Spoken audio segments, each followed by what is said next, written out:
आदाब। हमें ऑलरेडी इस चीज़ का ऑलरेडी आइडिया है जनरल पब्लिक में भी कि ब्लड प्रेशर की वजह से, एक्सेसिव सॉल्ट कंजम्पशन की वजह से, सिगरेट स्मोकिंग की वजह से, डायबिटीज़ की वजह से, वज़न बढ़ जाने की वजह से इंसान के हार्ट अटैक का खतरा ज़्यादा रहता है।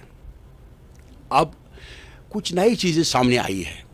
मसलन अगर हम देखेंगे लास्ट ईयर 5 लाख लोग महज सर्दी की वजह से जो हार्ट अटैक होता है उसकी वजह से मर गए, और लाखों में लोग नाखेज़ा हो गए, डिसेबल हो गए, वजह था हार्ट अटैक।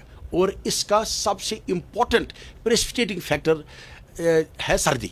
सो हमें यह आइडेंटिफाई करना है कि एक तरफ से हम ग्लोबल वार्मिंग की बात कर रहे हैं, दूसरी तरफ से हमें ये देखना है कि वज़न, ये टेम्परेचर का गिर जाना, मतलब जो विंटर है, जो कोल्ड है, इस कोल्ड की वजह से इंसान को हार्ट अटैक के चांसेस ज़्यादा रहते हैं। तो एक कोल्ड खुद एक हार्ट अटैक प्रेसिपिटेटिंग फैक्टर है। दूसरा हमें पता है विंटर्स में रेस्पिरेटरी ट्रैक्ट इन्फेक्शंस ज़्यादा रहते हैं। जब कोविड पैंडेमिक था तब हमने कोविड पैंडेमिक में ये भी देख लिया कि cardiovascular illnesses, heart attack, stroke rates, बाकी प्रॉब्लम्स, जो वैस्कुलर प्रॉब्लम है वो बढ़ जाती थी कोविड अटैक पेशेंट्स को। तो रिसर्चर्स को ये आइडिया आया कि जो वायरल इन्फेक्शंस है, जो रेस्पिरेटरी ट्रैक्ट इन्फेक्शंस है, ये भी रिस्क फैक्टर्स है for causing A heart attack. उसके बाद और इंटरेस्ट बढ़ गई रिसर्चर्स में इस मामले पे।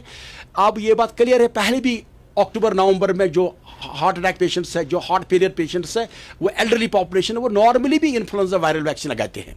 तो कहने का मतलब ये है कि हमें अब दो टोक टर्म्स में, इन क्लियर स्टैटिस्टिकल टर्म्स में, जो पब्लिश डेटा है journal American college of cardiology में जो स्वीट हार्ट स्टडी आ गई है, ये बात एस्टैब्लिश्ड है कि cold is a very important risk factor for a major as well as minor heart attack. तो करना क्या है?